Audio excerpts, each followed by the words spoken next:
on September 24th, 2020. And even though I'm here at Lacey City Hall, most of the council is attending this meeting remotely. And let's get started with the Pledge of Allegiance.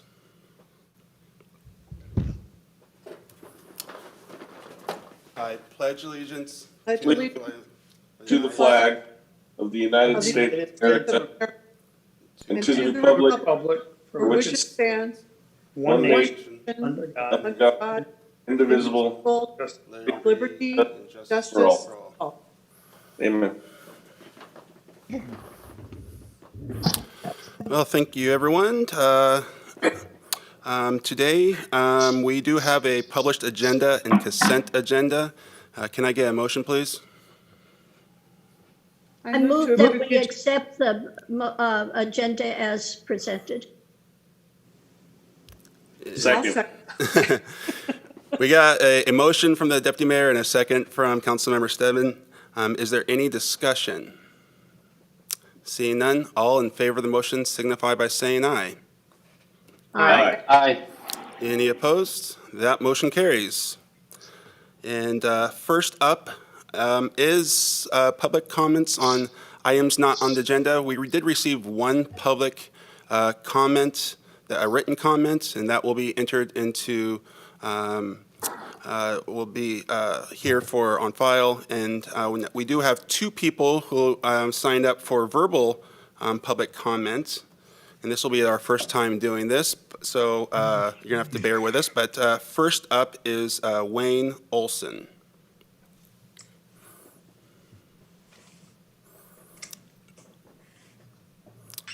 Wayne, please. Hear me okay? Yep, please introduce yourself, and you have about 3 minutes for public comment. Okay. Mayor Ryder, Deputy Mayor Pratt, council members, my name is Wayne Olson, a Lacey resident living at Panorama. I would like to speak a few minutes about the Thurston Climate Mitigation Plan. I'm a member of several local climate advocacy organizations, but I'm here mostly to represent my grandchildren. After nearly 2 years of work, the draft Thurston Climate Mitigation Plan has been released to the public for comment until October 15th. I would like to give special thanks to all council members for your support for this project, and especially to Deputy Mayor Pratt, Councilmember Cox, and Lacey Staff Planner Brandt for your active participation and coordination to guide the plan's development to this point. I do like the plan. It gives us an excellent roadmap for the work ahead. The next step for you is to adopt the plan, which I strongly recommend that you do. The really hard work is the following step, but most important step, and that is determining how to implement the individual actions that are within your scope and how much funding will be needed to do it. Some of the actions will be easy and others will be hard, but no single action will solve the climate crisis by itself. All of them must be addressed to the best of our ability. This is a 30-year plan, which will require modification and tweaking every few years. The goal is 85% carbon emission reduction by 2050. Is an awesome goal, but I'm optimistic that it can be done. As a global problem, global warming requires a global response. And the response ultimately is carried out at the individual level with leadership from local governments. If you just put the plan on the shelf without implementation, the plan fails and we all lose.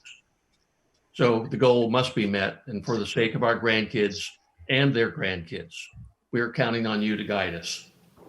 By the way, for any other viewers out there, the website for reviewing the plan is an excellent online open house, and it's at https://www.thurstonclimateplan.com. Thank you. Thank you, Wayne. And next, we have Sam. Please introduce yourself, and you have about 3 minutes.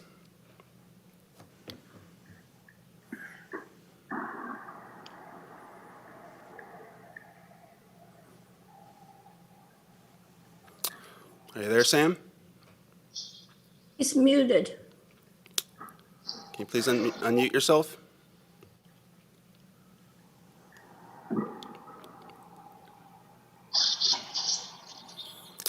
Well, Can staff unmute for him or? Okay, got it. there you go. That's right. Sorry.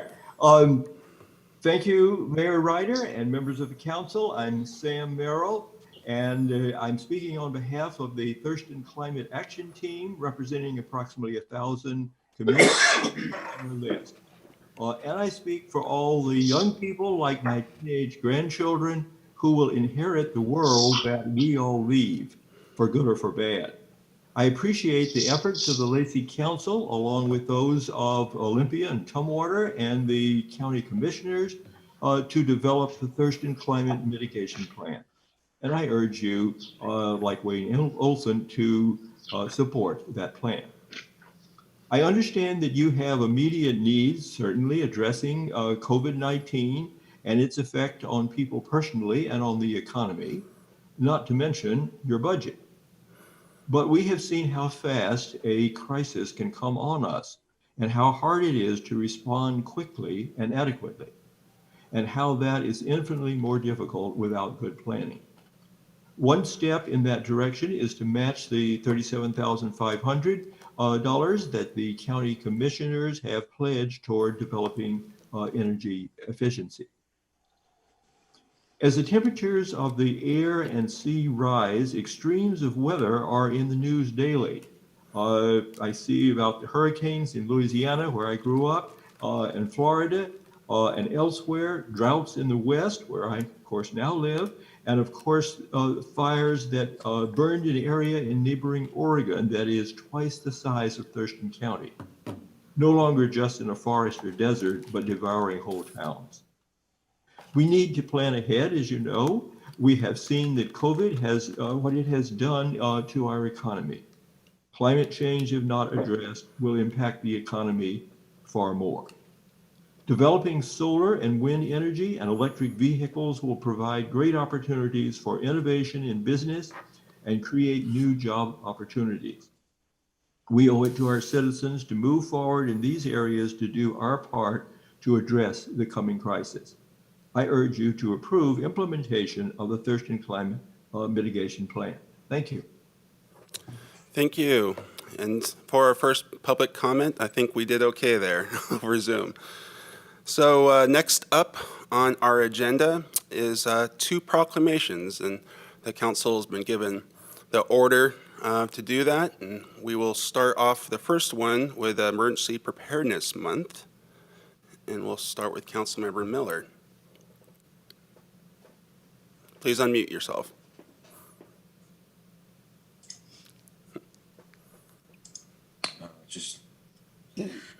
Okay. I gotta pull it up again. Somehow it vanished, so. There we go.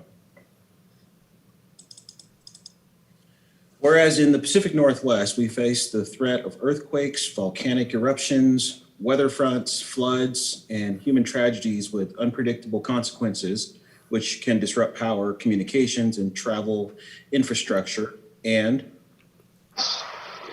whereas first responders may not always be able to reach community members quickly in an emergency or disaster.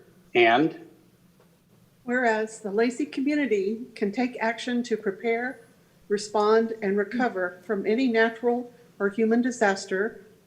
The more who are prepared, the safer we are, and the faster our community will recover. And whereas we encourage community members to attend local events to learn more about preparedness. And whereas we encourage the community to visit the Federal Emergency Management Agency website, ready.org, to learn more about saving early for disaster costs, creating an emergency kit, an evacuation plan, teaching your youth about emergencies, and getting involved in your community's preparedness. And whereas Lacey community members who are prepared to meet any emergency or disaster can be a positive influence on their neighbors by sharing their preparedness story and encouraging the participation of friends, family, and co-workers. And now, therefore, I, Mayor Ryder, on behalf of the Lacey City Council, proclaim September 2020 as Emergency Preparedness Month in the City of Lacey. and I encourage all community members to prepare themselves and their families and their neighbors for the consequences of an emergency. Signed by myself, Mayor Andy Ryder, September 24th, 2020. And I think we have someone, maybe, is it Jessica going to, oh no, is Sarah gonna accept this? There. Sarah Carlson, there you go. Hello, I'm Sarah Carlson, the city's emergency manager. And I accept the proclamation. Yes, thank you. Do you have anything you want to add? No, we are going to be trying to host a virtual event in the near future, but unfortunately, with the wildfires added, we were not able to pull that together in time, but Thurston County is working with us on that. Great, thank you. I know that the city has done a lot of great work within our community. For community members who want to be prepared for a disaster, and we just have to not look any farther than this 2020, where it seems like it's been one disaster after another, to tell you the truth. And so we're just knocking on wood that we're not going to have a major earthquake or something else this year. But this is a good reminder that we need to be prepared. And we have a great working relationship with our other jurisdictions and the Thurston County Emergency Preparedness team there as well. So it's a good time to think about that next big flood or whatever could happen, and prepare your family for it. So thank you very much, and keep up the great work at what you're doing for all of our citizens in Lacey. Thank you, Mayor Ryder. Next up is going to be the voter registration day. Back to Malcolm. Whereas registering to vote empowers eligible citizens to exercise their right to vote on election day, and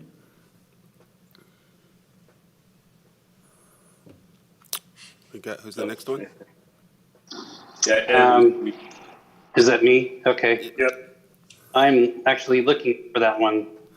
Well, then I'll just give it to you real quick. It's whereas the City of Lacey is committed to strengthening democracy by encouraging voter registration and increasing participation in all elections, and Whereas civic-minded people and organizations have collaborated to establish September 22nd, 2020 as National Voter Registration Day, and Whereas the goal for the 2020 National Voter Registration Day is to create awareness of elections and motivate eligible citizens to vote in coming months. And Whereas the strength of our democracy depends on the willingness of our citizens to participate by choosing those who will lead us and by voicing their opinions on important matters that will come before the voters on election day. And now, therefore, I, Andy Ryder, Mayor of the City of Lacey, on behalf of the Lacey City Council, to hereby recognize September 22nd, 2020 as National Voter Registration Day, and encourage all eligible city residents to register to vote and to help their neighbors to do the same. And it's signed by myself, Mayor Andy Ryder, September 24th, 2020. And I think we have hopefully Mary Hall or someone to accept this. Oh, there you go. Mary had to. I'm a last minute pinch hitter for Mary. So You're a good one, Emmett. Yeah. Emmett, yeah. Well, my name's Emmett O'Connell. I'm the Education and Outreach Specialist for the Auditor's Office. Thank you, Mayor Ryder and members of the council, for your invitation today. We appreciate your efforts every year to recognize National Voter Registration Day, and I think everyone recognizes that this election, more so than any in recent memory, has a lot of importance. The COVID pandemic has forced us to make a lot of changes on how we manage our elections. For example, anyone who wants will be able to come down to South Puget Sound Community College's Mottman campus and register and vote all the way up to 8 p.m. on election day. If you are registered to vote, you can go online now to votelaw.gov to make sure your address is up to date. Our mission at the Auditor's Office is to make sure everyone who can vote is able to, and we need your help to getting out the word as well. Accurate election information will be vital in this upcoming election. So thank you again for your proclamation today. Great, thanks, Emmett. Keep up the great work. Where are we at on this year for voter registration compared to years past? Are we seeing more people register this year? We are. They're in the process of processing a lot of new registrations right now. We're creeping up closely to 200,000 registered voters in Thurston County. Wow. That's a big milestone. Okay. Oh yeah. Great. Well, keep up the great It's a work. great proclamation. Yeah. Thank you. So next up on our agenda is the city manager's report. Actually, before we do that, I'm going to do the mayor's report. And only reason why I bring this up is because I just had one of seems like daily Zoom meetings these days, but this one was with the 62nd Airlift Wing at McCord, and it was for the civic leaders, and so it was attended by a lot of the mayors around Joint Base Lewis McCord, and we got an update on how McCord is dealing with COVID and everything else, and it's obviously put a huge strain on our airmen and airwomen and of course all the soldiers and their families, especially now that school has started. They're in the same situation as everyone else is, right? Where they have to make sure their kids are going to, are in front of their computer in most cases, and having to be a teacher, and parent and a service member at the same time, which is something they've never had to experience before, before a lot of the cases.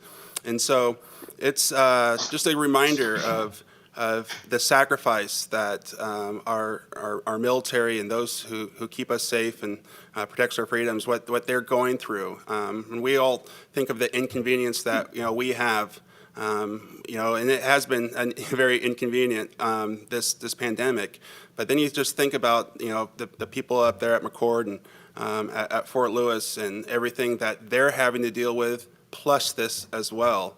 And it just they're taking it all with stride, and of course now they're preparing for hopefully when a vaccine will come, and they're going to be playing a very important part in that.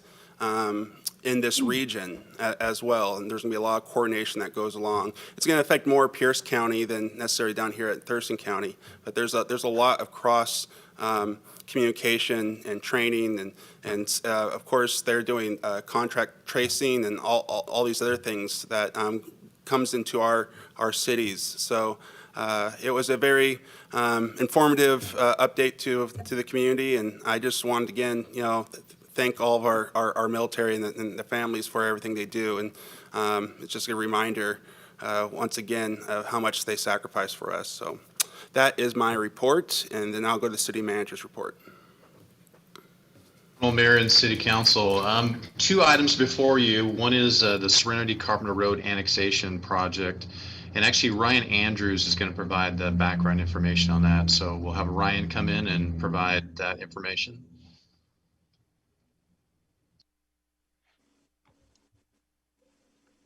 Good afternoon, Mayor and Council. Good to see everybody. So today in front of you, you have the first step in a 2-step process related to the Serenity Apartment Homes LLC annexation. They have submitted a 10% petition of filing of notice.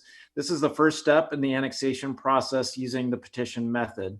The city's verified that this is in fact a valid 10% petition, and so it moves forward to you and is in your decision making as far as whether or not to move this petition forward at this point. So our recommendation is to pass motion tonight, letting the petitioners know that they can move forward with their annexation. So what I'm going to do at this point is share my screen, provide you a little bit of background about the annexation, and then turn it over to you for any questions you might have. The area proposed for annexation is located along Carpenter Road. Carpenter Road runs along the western boundary of the annexation. You can see on your screen the annexation area is in red.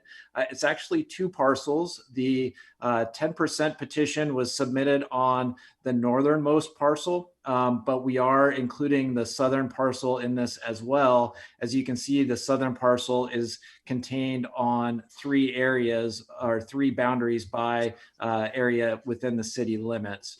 And this will help eliminate a potential unincorporated island. As you can see in the map here, any area in green is within the current city limits. The area in purple is within the unincorporated urban growth area. So this northernmost parcel is 3.18 acres. It contains an existing single-family residence, and the current assessed value of the parcel is a little over $865,000. The southern parcel is 5 acres in size and is largely forested, but does contain an existing manufactured home. The assessed value of this parcel is a little bit more than $226,000. As I mentioned, here's an aerial photograph. The properties are located right off of Carpenter Road. To the south is the Aldea Glen subdivision. Martin Way would be to the north, and Pacific Avenue would be to the south. You can see there that the majority of the property is relatively undeveloped at this point and treed. Here is the existing zoning. So there are 2 different zones on, for the subject annexation. The northernmost parcel is zoned mixed use high density corridor. The purpose of this zone is to provide for commercial uses as well as high density residential uses that serve the Martin Way corridor area. So this is the same zoning that is pretty much all the way along the Martin Way corridor between Carpenter Road and about Galaxy Drive. To the south is that yellow zoning is low density 3 to 6. That is residential zoning allowing up to, I guess, between 3 to 6 units per acre. Upon annexation, these properties retain the zoning with an agreement that we have with Thurston County. A little bit about the boundary. As I mentioned, the proposal is to take in both properties to eliminate an unincorporated island issue, and staff is supportive of this. In addition, with our agreement with Thurston County, we're required to take in about 300 lineal feet of Carpenter Road with the annexation as well.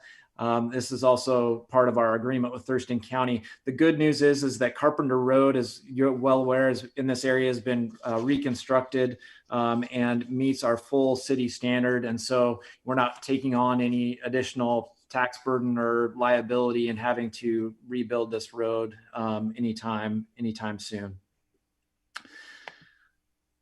A little bit about the utilities that serve the area. This is a map of water lines and water service areas. These properties are located in the Lacey water service area and are served by a 12-inch water line currently in Carpenter Road. Additionally, sewer, I'll get to the slide here on sewer. Sewer does serve this area as well, even though it is somewhat limited as these properties have not yet developed. So they are on existing septic systems for the 2 dwellings that are there. There is an existing 8-inch line that terminates on the northwestern corner of the potential annexation area.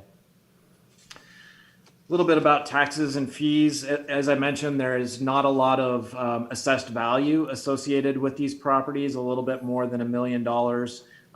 Typically with an annexation, a large annexation, we would require a full annexation report and study be done by the applicant. Here though, since there is such a relatively low value and we have routed this out to various city departments and agencies, they've given us comments back that there really are no concerns with additional services that are needed for this annexation.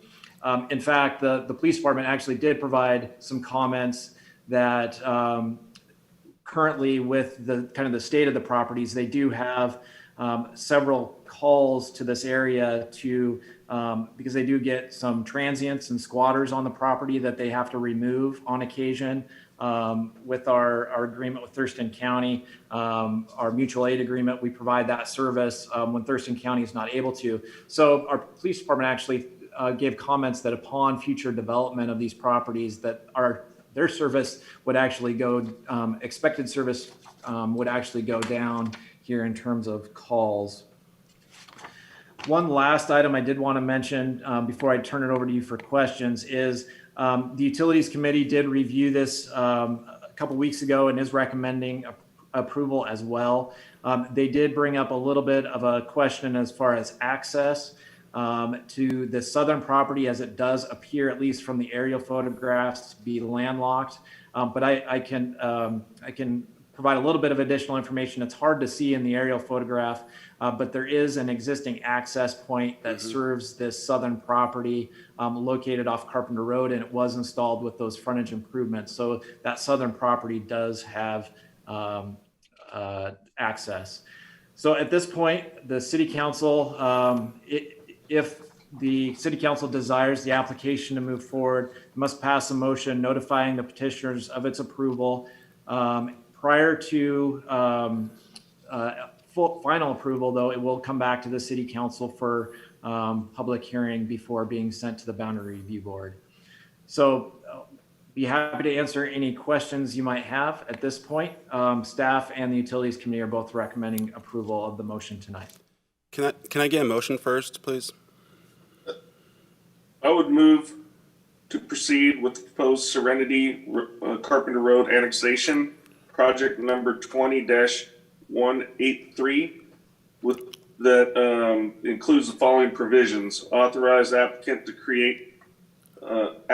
to circulate a petition to gather signatures of property owners representing at least 60% of the assessed value of annexation property, demonstrating their consent to annex.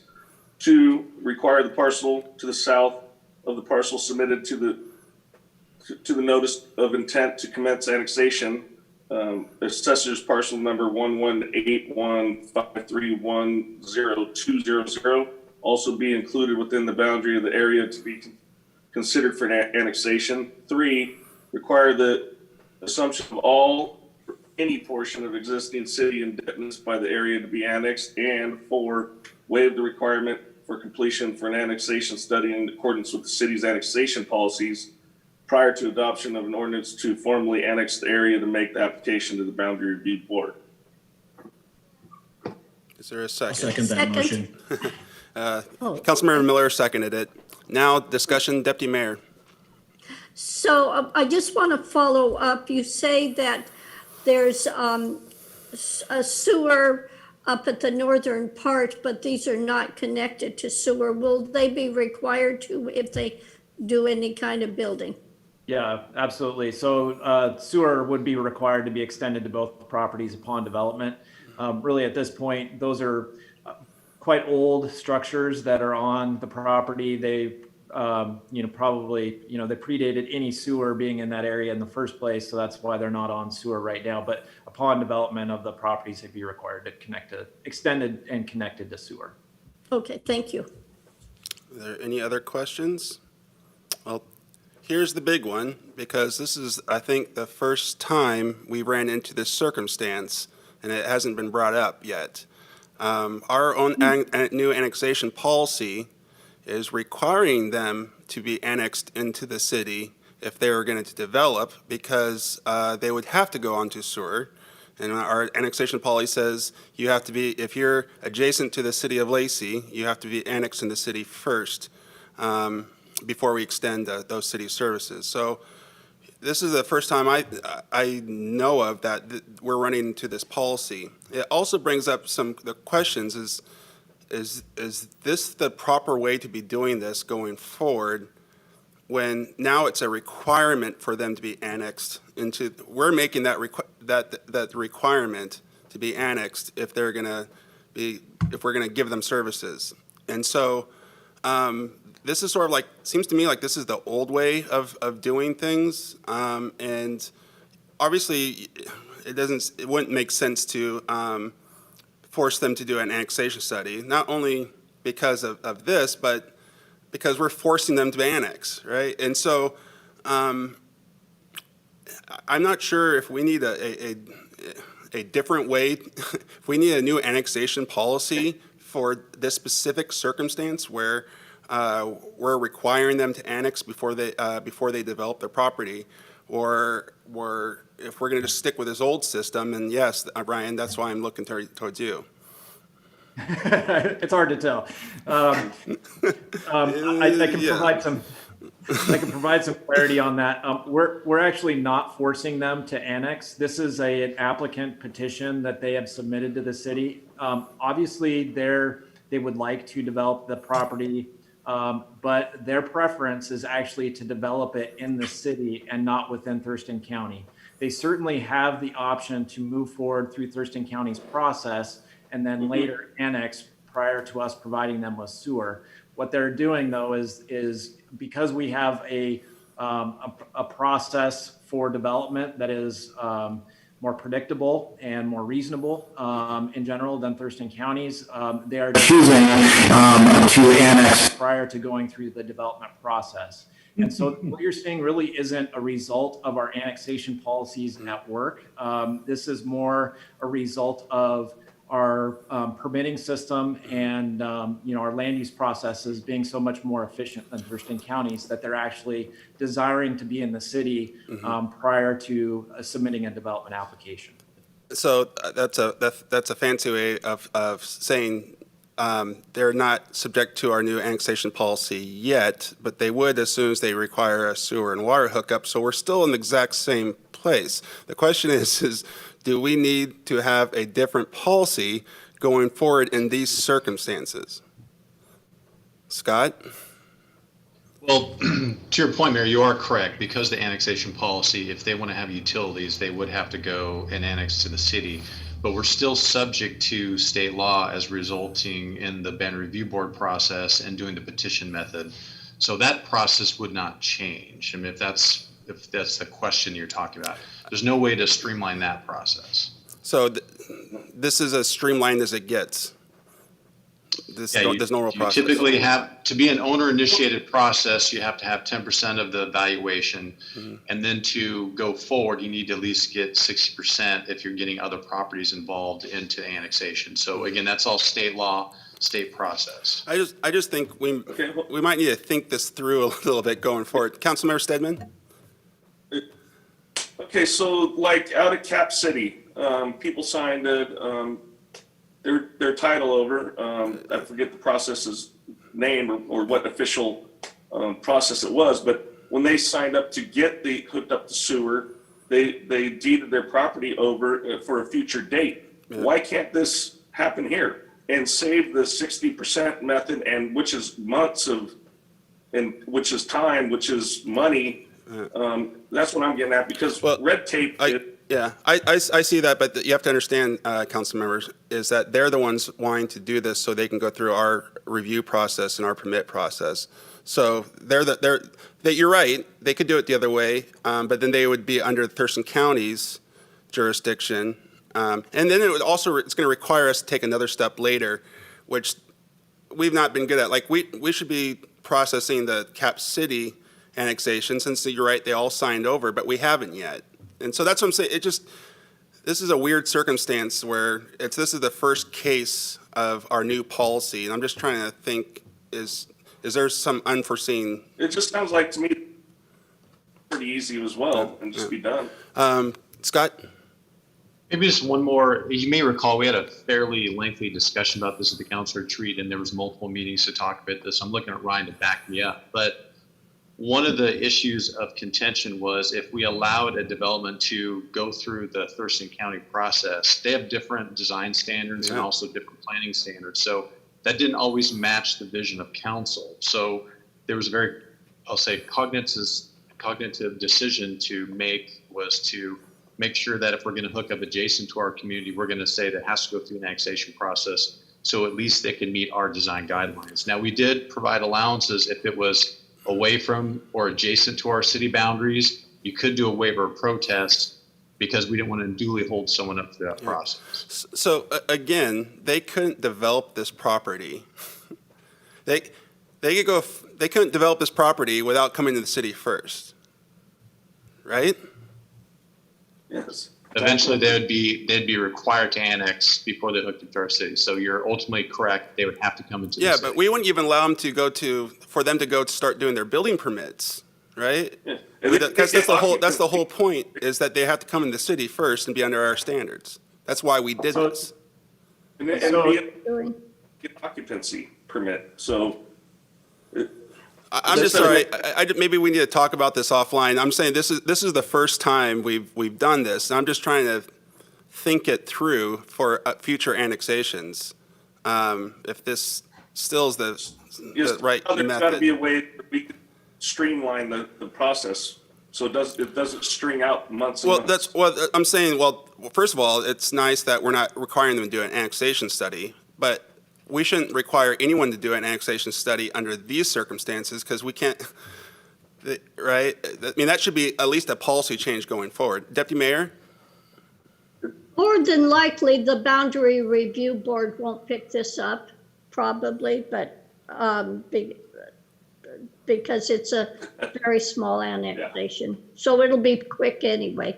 I understand that. I'm just wondering if we've, like I said, this is the first time we've gone through one of these circumstances. And so should that change this process going forward?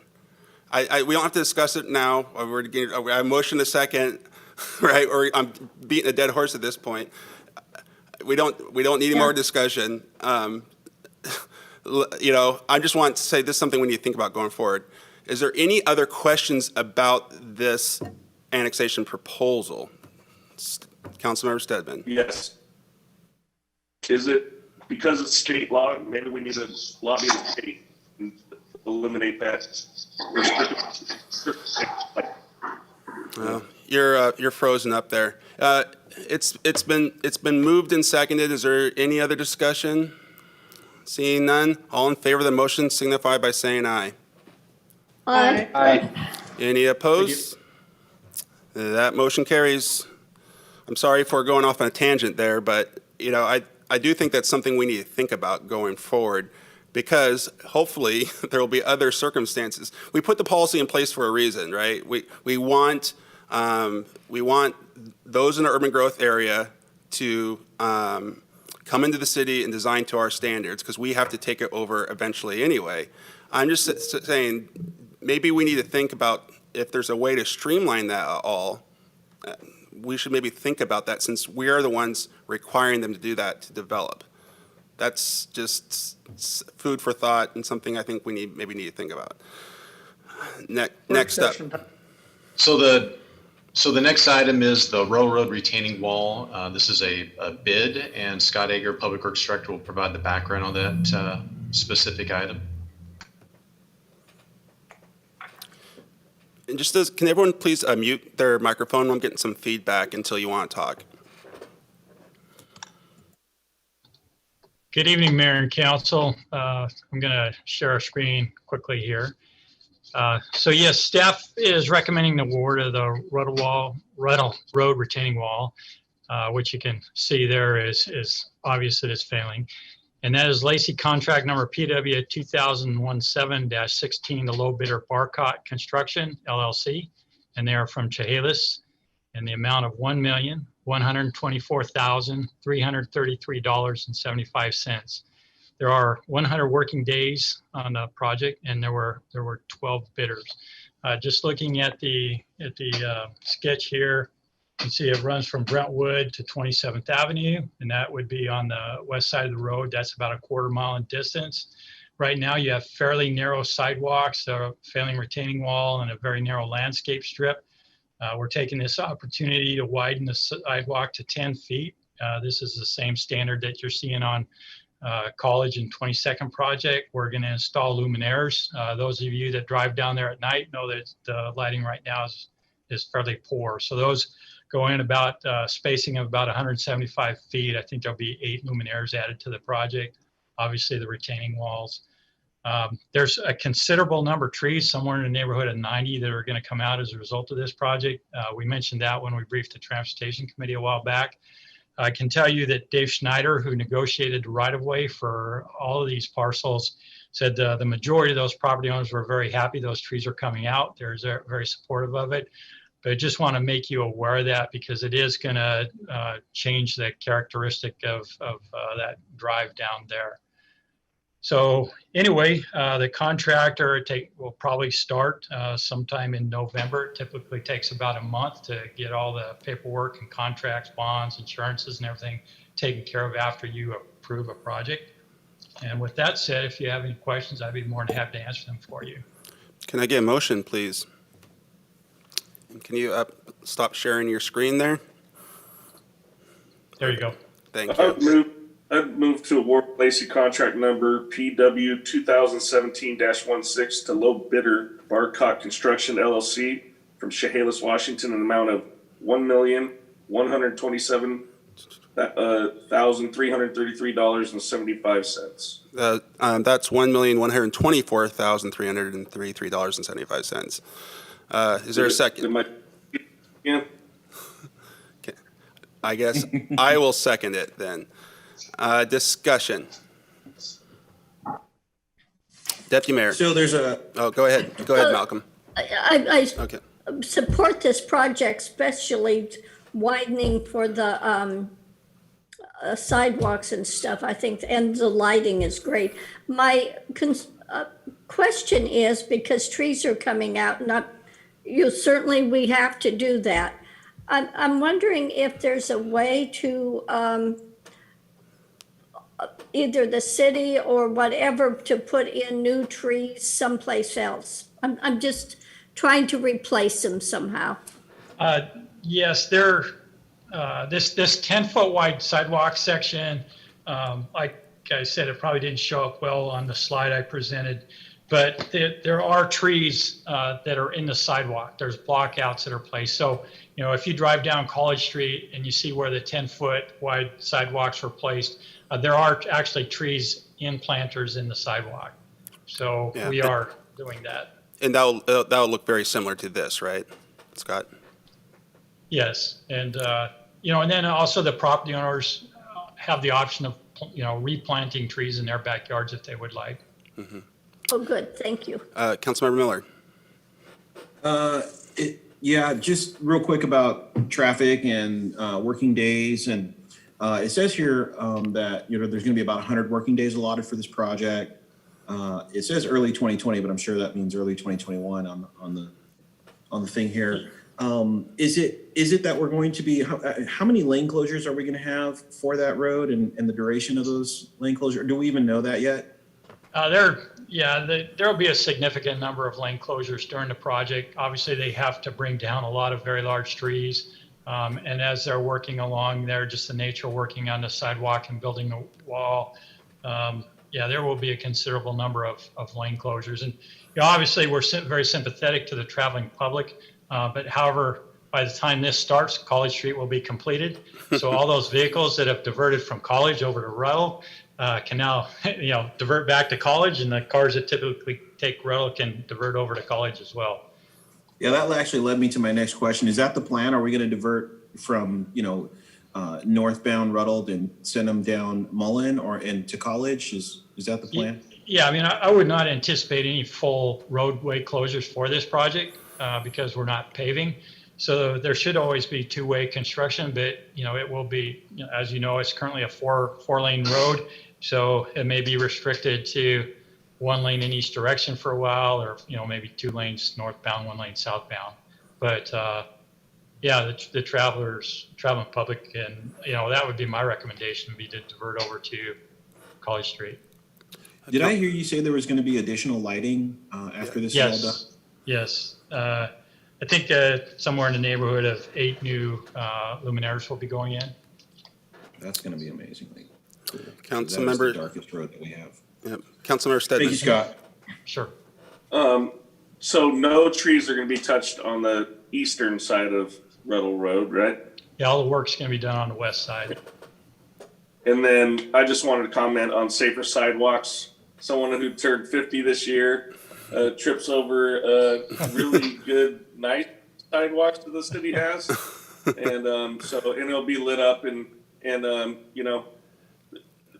bigger, wider, safer, more lit it's great. So great project. But Yeah. and I just wanted to mention that, you know, trees on the eastern side are not touched. I knew that. I just wanted to bring awareness.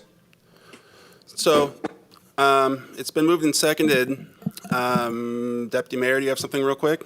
I have one other quick question. Will the luminaires be LED lighting or not? Yes, they will be LED. They'll be the black pole, and they're the dual head where you have the Cool. you know, the luminaire up high to light up the street, and then the pedestrian head down lower. So for anyone who's, you know, lived here for as long as I have, and I know several of us here have, this is really going to change Ruddell Road. I mean, it seems like, you know, especially as council members, we get complaints all the time of people speeding and how unsafe Ruddell Road is. And it's this area in particular. It's I remember going up and down this as a kid, and it does not feel safe, especially at night when you're going down that sidewalk. I mean, it just doesn't. But back, you know, when I was a kid, the traffic was half of it is right now too. So this is really going to be a huge improvement to this area. And it's going to be a lot safer. It's been long overdue to have more lighting there. That's what I think what makes this area so unsafe. There's a long kind of weird arc stretch there that goes, and it's dark, and people are, you know, since it's dark for some reason, I think people tend to speed more, which doesn't make any sense whatsoever, but that's what they do. And so you know, this will hopefully slow traffic down a little bit as well, and it's going to be a big improvement to our community. So it's really great to see this. Is there any other discussion? It's been moved and seconded to award this Lacey contract number PW-217-16 to the low bidder. All in favor of that motion signify by saying aye. Aye. Any opposed? Aye. The motion carries. Back to Scott. Thank you very much. Thank you. Mayor and Council, just one quick item. There was a planned closure for the DDI this weekend, but weather has delayed that. So just thought we'd take this opportunity to let everyone know. Oh, just like that. That's my power. I can just click them off like that. No, I didn't do that. My name's Scott. How about I? So I guess what he was saying is that the DDI was going to be closed this weekend. Now it's not going to be closed. Yeah. See, I'm doing your job for you again, Scott. I got thrown out. So the schedule obviously is weather dependent, is going to be October 2nd to October 5th. So 8 a.m. you'll see a closure on October 2nd, and it'll reopen at 5 a.m. on Monday, October 5th. So just wanted to give everyone a heads up on that. Hey, Scott, just for our listening audience, this is the last closure for this, right? So this will be the last full closure. There could be other single lane closures, but not a full closure. So this will be an area to avoid during that weekend. Great. Excellent. Because I put it out there on the social media that, hey, you know, September 25th, the last time we're going to be closing this thing, and then we're going to have lanes open. It's going to be beautiful, and everybody's going to be happy. You know, especially in response to some of the community emails that we receive here in regards to you're slowing me down, and that kind of stuff. So, death, taxes, and road closures. Yeah. Right. Well, remember, everybody leans on me and Malcolm because we're out here predominantly, you know, his business and my residency and stuff. So we hear it, and they're ready for it to be done. It's, you know, we heard in this meeting about ripping the Band-Aid off fast, you know. Mm-hmm. So too bad it can't be this weekend, but next weekend. I'm going to turn it right back over to you, Councilmember Stedman, because it's the Utilities Committee is the next on our agenda. Yeah, and this is going to be a quick one, Mr. Mayor. The Utilities Committee met on September 8th at 12 p.m. And the one agenda item was a Serenity Carpenter Road. I can't really tell you much more than Ryan told you in this previous. So that is my report. Thank you. Next up is boards, commissions, and committee reports. I'm up first, but I do not have a report. Deputy Mayor.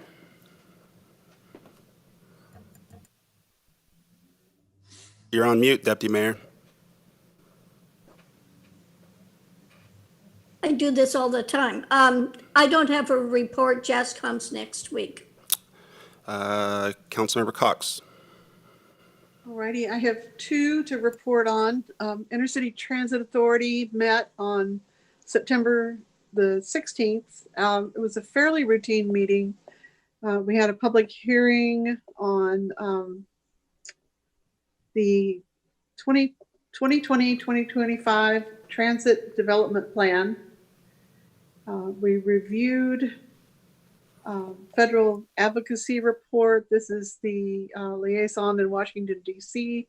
that helps the Transit Authority interact with the Federal Transportation Association, connects with our congressional delegation and that sort of thing. The only other thing I think that's noteworthy is that it is budget time, and we're going to be holding a public hearing next month on the budget, which will be in the neighborhood of $178 million. So they are building the budget based on last year's budget and based on what all of us have seen so far, and with no significant drop off in tax revenues, and building upon small expansions of service in the next year. That's how they arrived at that number. So, and then the Regional Housing Council met on September the 17th. We went ahead and elected officers because I think all of the bodies now that are part of this have at least voted on an interlocal agreement that makes our group formal now. Jim Cooper from Olympia City Council was elected chair, and John Hutchings, County Commissioner, was elected vice chair. Just the construction of this group calls for a county representative to be either chair or vice chair. And that's because the county is the lead agency. And really, lead agency means they are the project manager with the federal and state funds that come in, and they are providing the administrative support for the group. We also formed different working groups and appointed different members of the council to liaise with those groups. There's one on siting. There is one on policy with subgroups on common understanding and relationships to stakeholders. There's also a group on funding, and this is the group that will manage the work that previously had been done by the Health and Human Services Council in terms of seeking proposals for the grant dollars that are available and vetting those, and then ultimately making recommendations to the county commission on how those dollars should be expended. So that's my report. Thank you. Next up is Councilmember Greenstein. Just a real quick report. Medic 1 EMS met on the 16th of September. Very routine kind of meeting.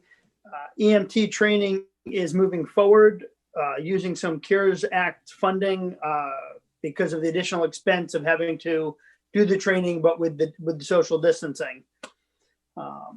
Budget is looking still pretty solid. Everything, we're starting to get into that 2021 budget cycle as is every organization. So we'll see how those numbers look, but 2020 budget seems to be pretty holding its own. And other than that, really nothing of any significance. That is my report. Next up is Councilmember Miller. I do have one report. LTAC met on September 14th. As you guys might remember, the last time I reported on this, we were talking about funding and the possibility of, fully funding half. We earlier in the year, we had to shut off the funding requests for a lot of the things that just aren't going to happen because of COVID. And so we're hoping to get that turned back on in the near future. However, the funding that for what we call the Big Five was the subject of our meeting.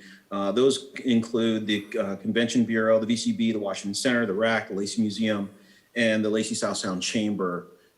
Each of these entities did show up with a plan for if we could only fund them at half. So they did a presentation, and we found that, first of all, you guys all know that we're not their only funding stream. They have many.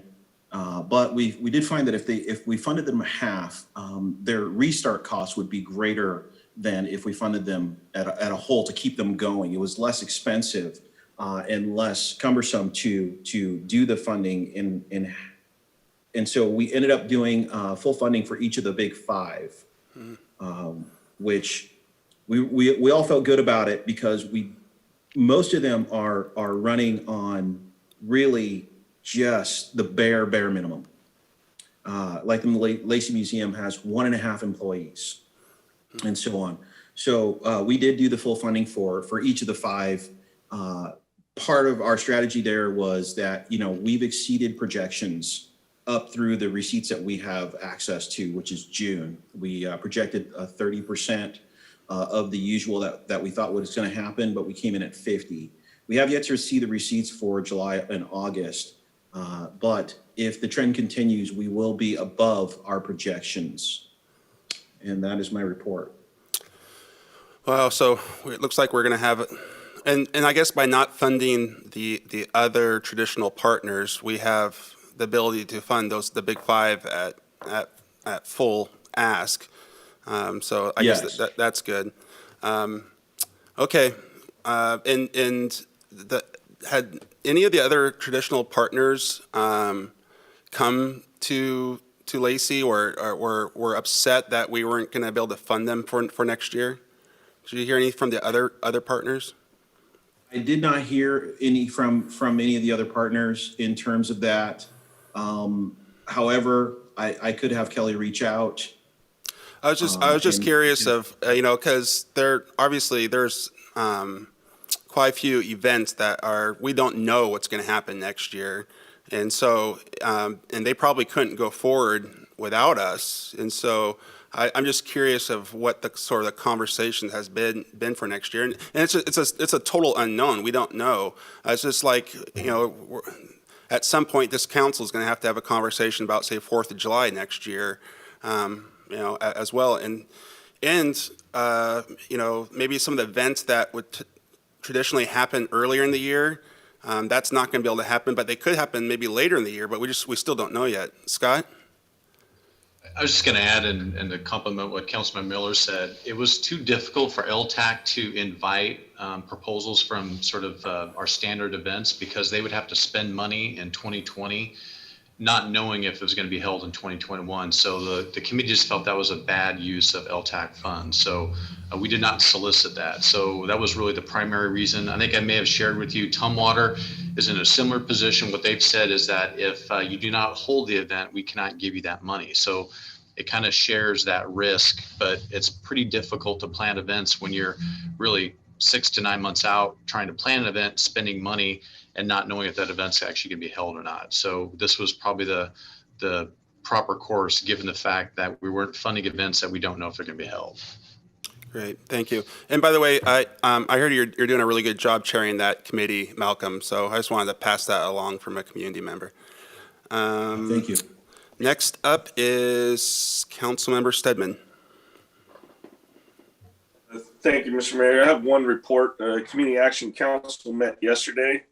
I'm the chair, so we had a budget and finance committee meeting at noon.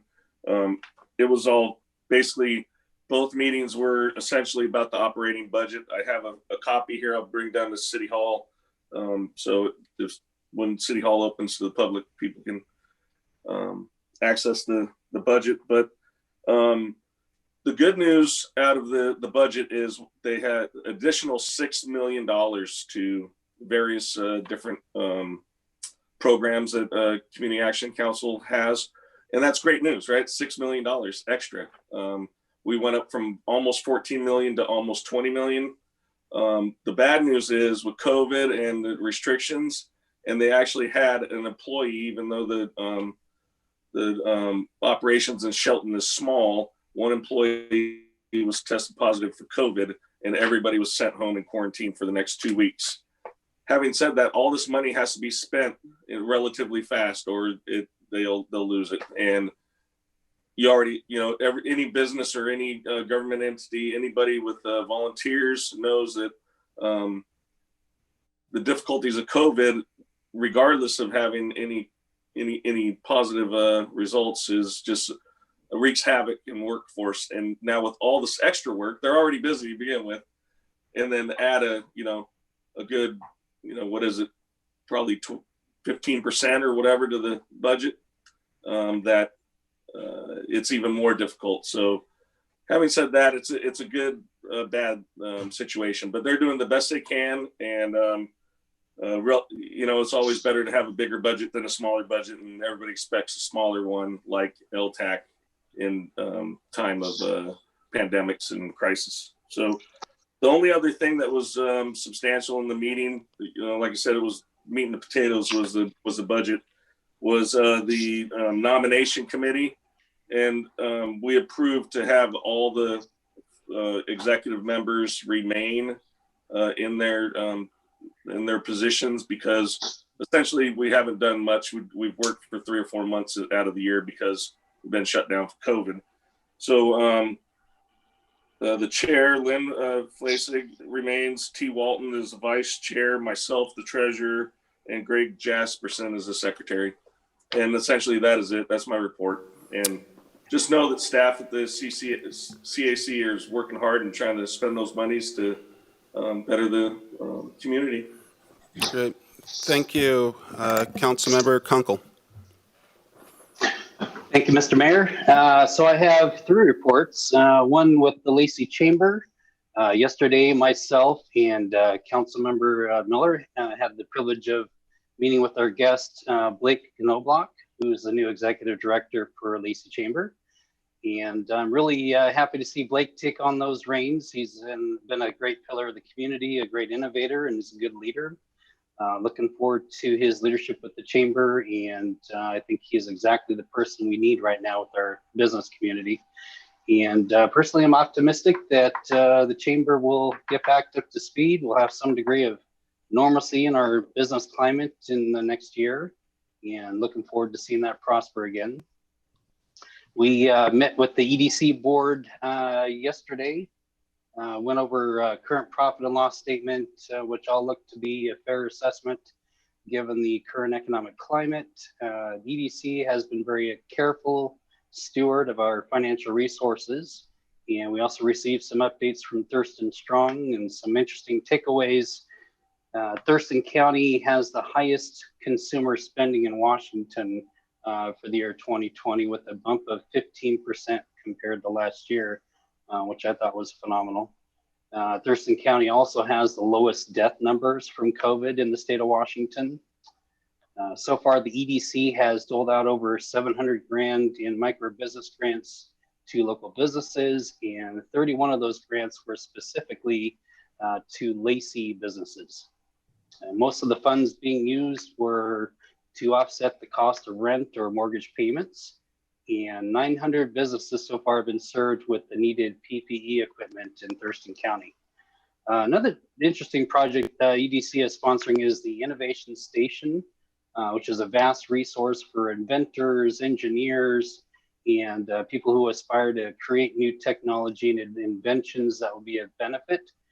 Resource can offer seed money for new projects. There's a host of different incubators and just a bunch of resources through this project of Innovation Station. And people who are listening, if they want to learn more about that, they can go to innovationstationcbi.com. And last but not least, I want to talk a little bit about the Gold Star Memorial Foundation. Myself and Councilmember Stedman are privileged to sit on this board. And we're making a lot of progress lately with public outreach. Our foundation has been setting up a mock-up memorial in various places around the city and handing out pamphlets to the public to bring awareness and potential funding for this important project. And we're set up to accept donations through our website at goldstarmemorialfoundationlacey.com. And if you're a government employee, we have allotments that you can set up through the combined fund drive, if that interests you. And this Sunday from noon to 4, our foundation will have the mock-up set up at the Lacey Harley Davidson shop in Hawks Prairie. If residents are interested, they want to learn more, I encourage you to show up at that event this Sunday. And this is an important thing. We're doing what we can to raise awareness and funding so that we can honor families and loved ones of our bravest men and women who have made the ultimate sacrifice for our freedom. So I thank you for your time, and that's my report. Thank you so much. Yeah, just a little, I've had some conversations with some economic development people there over at the EDC, and it's interesting. You know, of course, COVID's been really hard on small business, and it's, you know, it sure has taken a toll, and we've seen it all around us, unfortunately.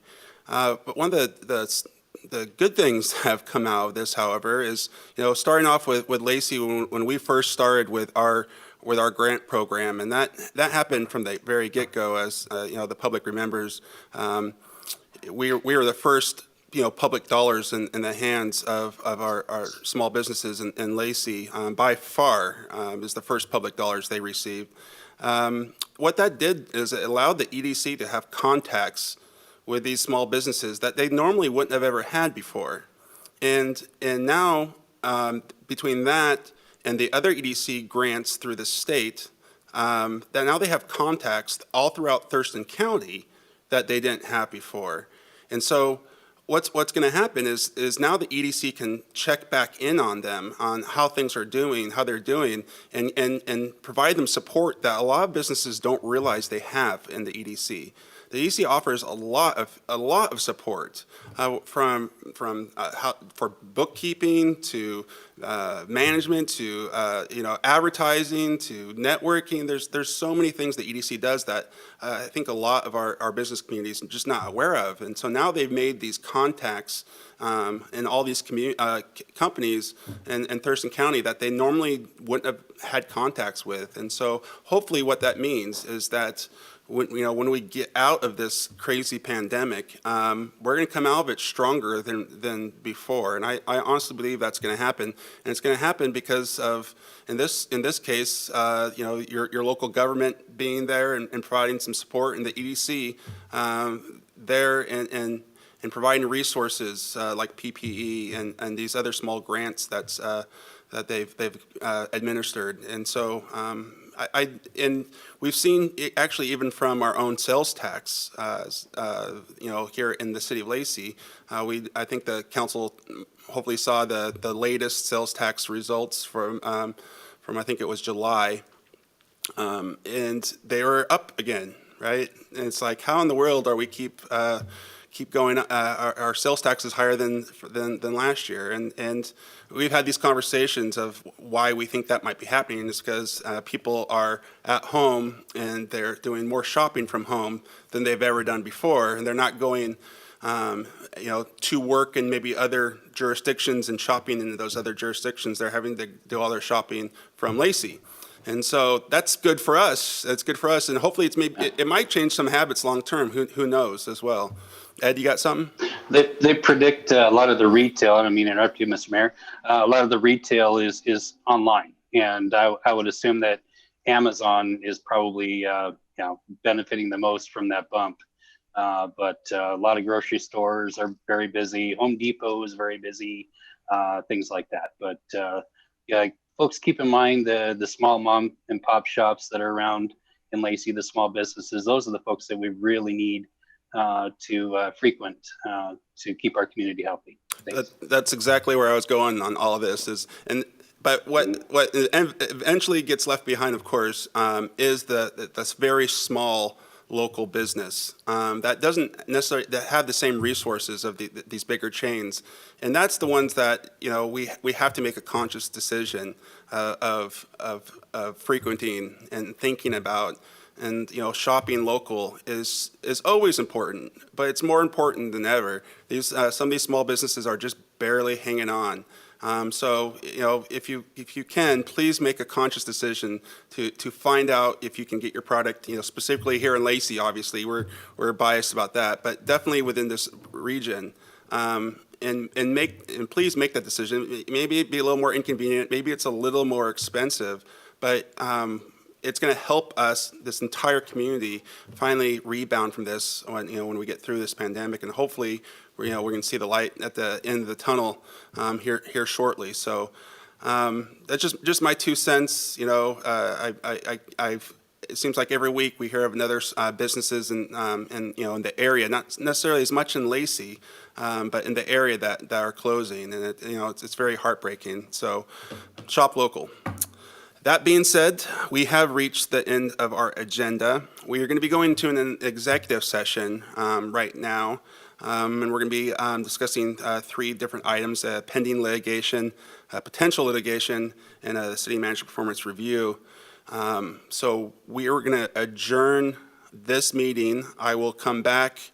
I'm not going to adjourn this meeting. We're going to go into an executive session, and we're going to go into executive session and say, what do you think, Scott, for your couple items, the 2 items?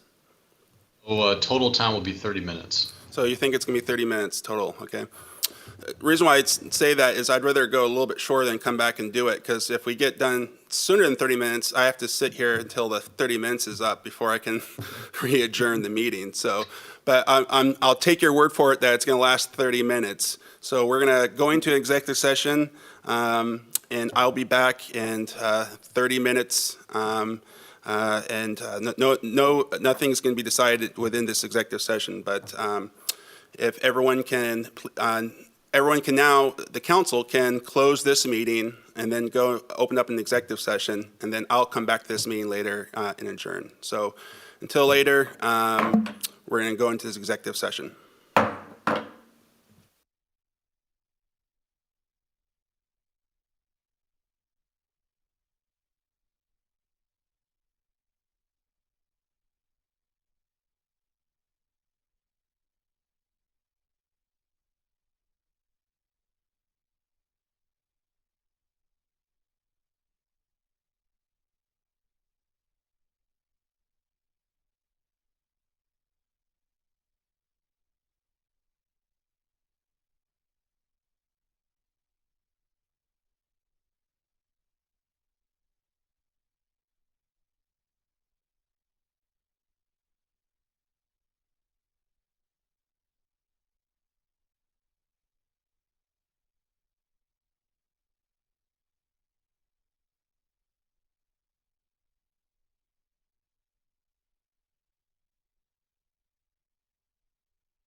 our executive session for another 20 or 15 minutes. Yeah, another 15 minutes for this executive session. It's another 15 minutes. Thank you.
Oops, my mic wasn't on, so now I'm back. We're still in executive session, and actually we're going to extend the executive session for another 15 minutes.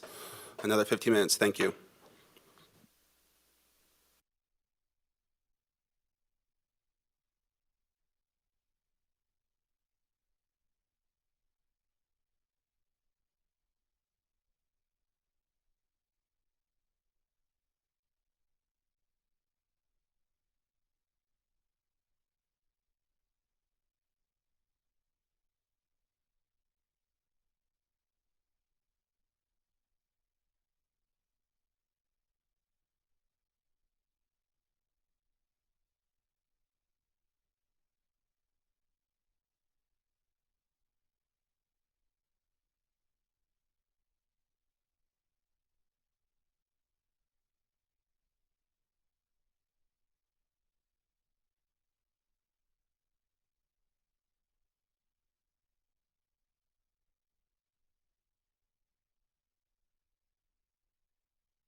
I'm back from executive session. We're gonna give me 5 more minutes. 5 more minutes, and I'll come back into general session that time. Thank you. 5 more minutes.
So we're back from our executive session. We just had an update about some possible litigation, some pending litigation, and the city manager's review. No decisions were made. So now we've reached the end of our agenda. So I will call this meeting adjourned. And as always, you keep it classy, Lacey.